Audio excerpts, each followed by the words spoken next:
And we are back with a new data type, which is string.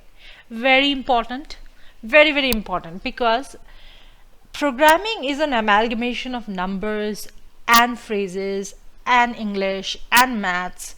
So how do we differentiate between a number and a sentence? So that is where scalar string comes into the picture. To be very specific, string comes into the picture. What is string? Nothing but characters. Apart from numbers, we can also store alphabets. For alphabet, the right hand side should be within 2 single quotes or double quotes. Does not matter. What matters is you do not mix the quotes.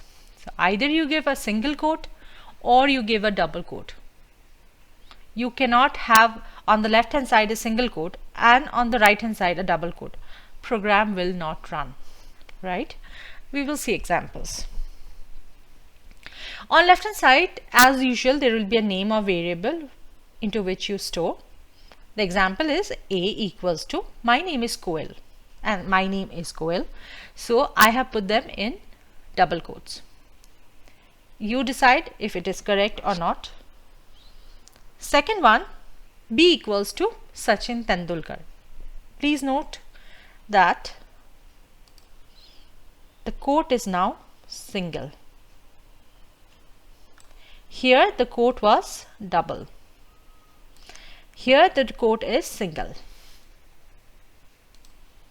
Now coming to the third and the most important one.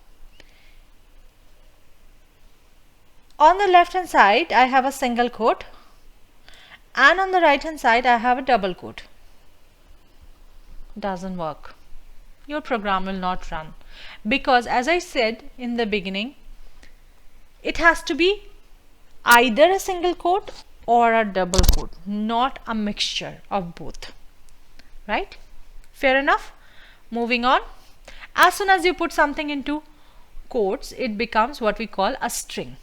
A string can have only alphabets or a mixture of alphabets and numbers or anything you want, as long as it is within quotes. We will see some examples. D equals to, I have 1 crore rupees and my age is 35. It has numbers and alphabets, but because it is within quotes, it will be a string. So this number that you see here, I'm going to highlight this for you. This is no longer going to be considered a number, but it will be considered a part of string.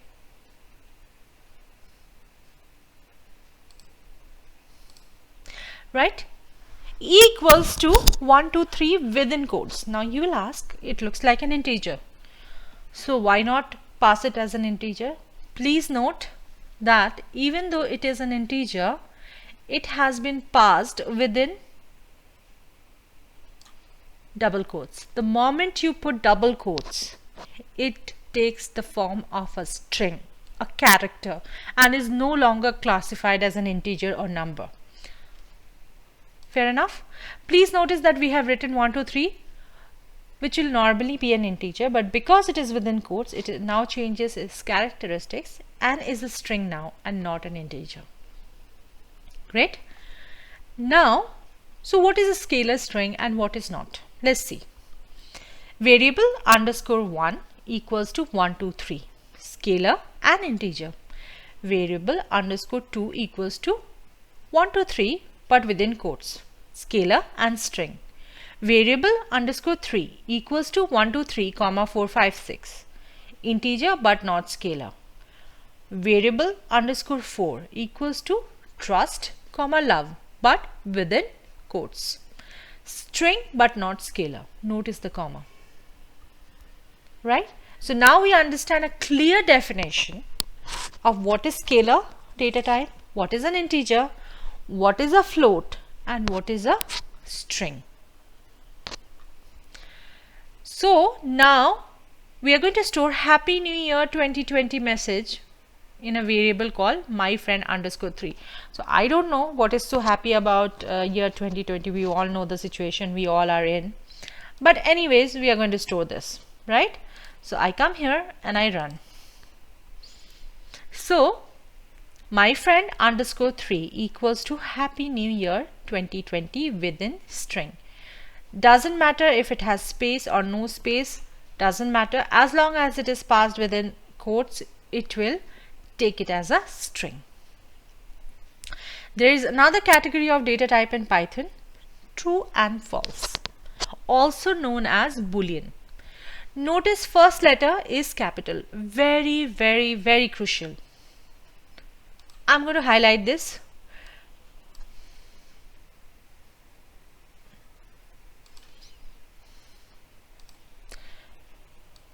True, T has to be capital. False, F has to be capital. They are special. True and false are generally answers to questions asked during the flow of program. This type of data is called Boolean. Suppose during a program we ask, is age greater than 25? Please note this is within quotes. The answer could be either true or false. How do you store? Let's see.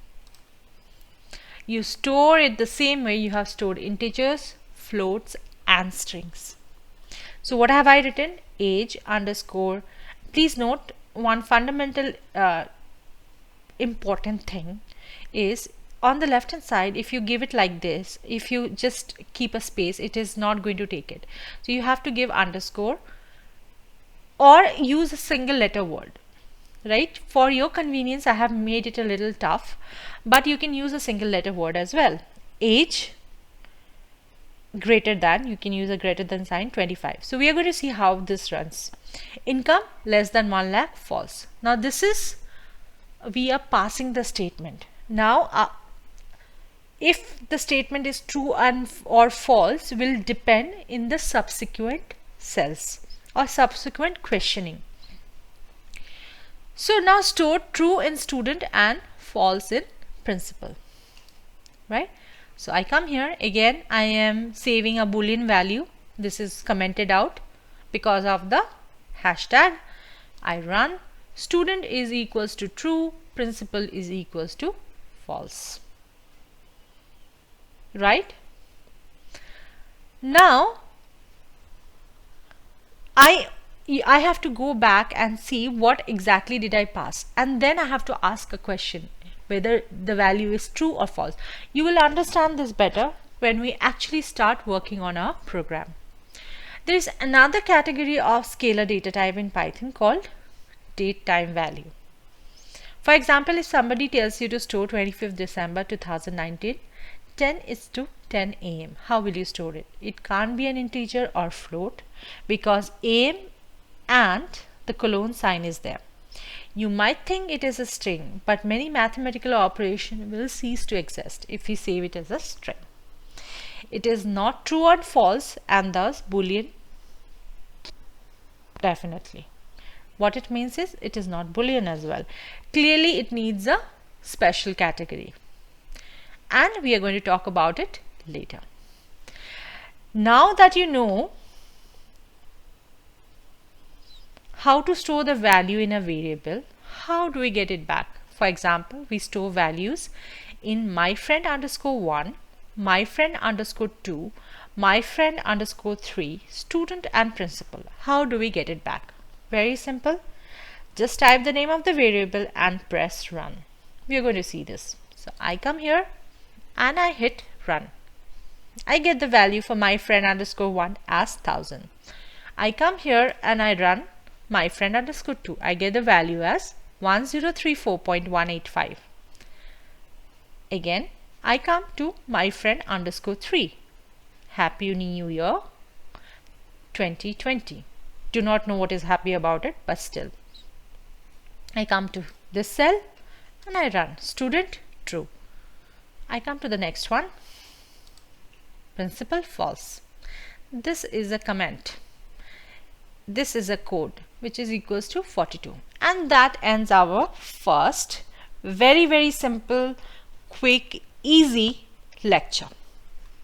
Thank you.